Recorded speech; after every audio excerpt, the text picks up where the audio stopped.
Pastor, a gente iniciou essa conversa aqui falando que a escatologia é um assunto relevante para esse tempo. Sim. O senhor falou que é relevante para todos os tempos. Sim. Mas o meu posicionamento de dizer que é relevante para este tempo, porque pouco tem se falado sobre a escatologia. As pregações não são direcionadas sobre a vinda de Cristo, sobre o arrebatamento da igreja. Há uma escassez hoje de ministros que entram nessa linha escatológica. Olha, eu acho que os pregadores hoje, com respeito a muitos deles, mas alguns deles pregam mais para salvar o seu sermão. Dos anos 2000 para cá, a proposta de pregação mudou muito. Eu conheci Jesus em 1994, 1995. Era raro você não ouvir, pelo menos 2 vezes na semana, nos cultos, mensagem que falava sobre arrebatamento, juízo final, morte e ressurreição de Jesus, santidade. Dos anos 2000 para cá é que os púlpitos foram assumidos mais por pessoas com uma proposta de mensagens de autoajuda. O antropocentrismo teológico, a confissão positiva, a teologia da prosperidade, tudo mudou. Os coachings. O coach leva você a olhar para você. O pregador precisa ser biblicista.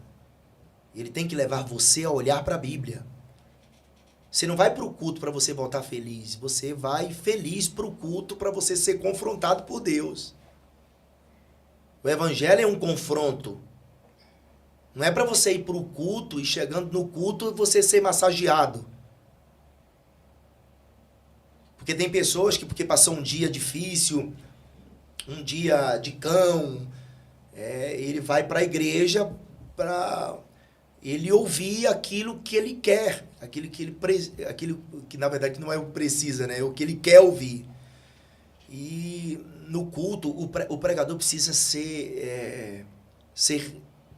ter uma responsabilidade no altar.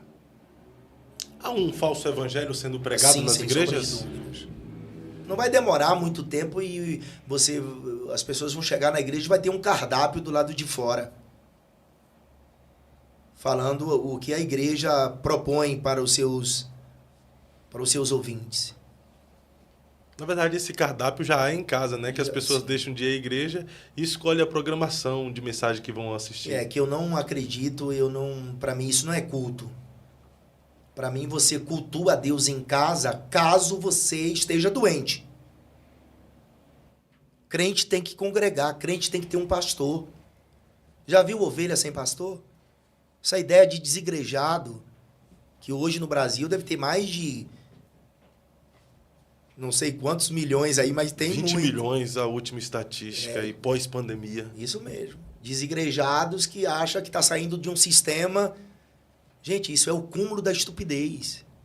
Como que você vai cultuar a Deus em casa? Você está lá de bermudinha, sem camisa, no sofá, comendo pipoca e cultuando a Deus. Isso não é um culto.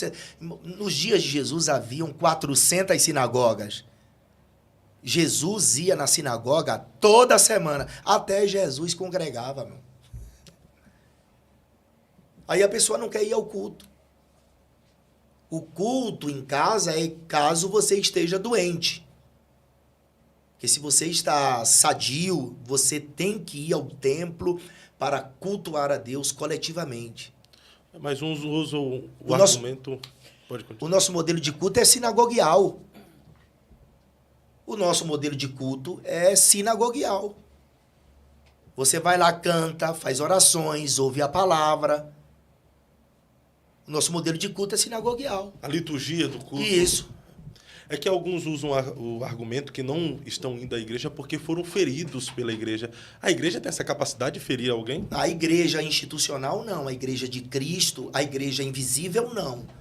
Agora, tem crente atribulado dentro da igreja, né?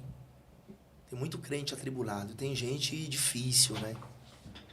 Dentro das igrejas que acaba ferindo outras, mas é assim mesmo. Você vai aprendendo. Não acho que seja a razão para você deixar a sua igreja por conta de problemas que aconteceram, né? Infelizmente acontece. É um tema delicado, mas você não pode deixar de congregar para você ser um desigrejado. Porque você precisa de um pastor, de alguém que sare suas feridas. Mas, pastor, uma pergunta, professor. O senhor acha que muitos desses desigrejados pode ser culpa do pastor? É um assunto que a gente ficaria aqui dias comentando. Tem muito pastor que deixa a desejar.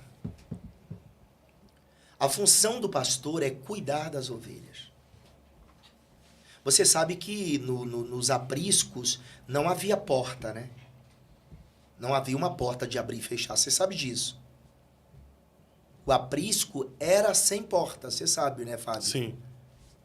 Porque depois que o pastor colocava as ovelhas dentro do aprisco, ele deitava-se sendo a porta.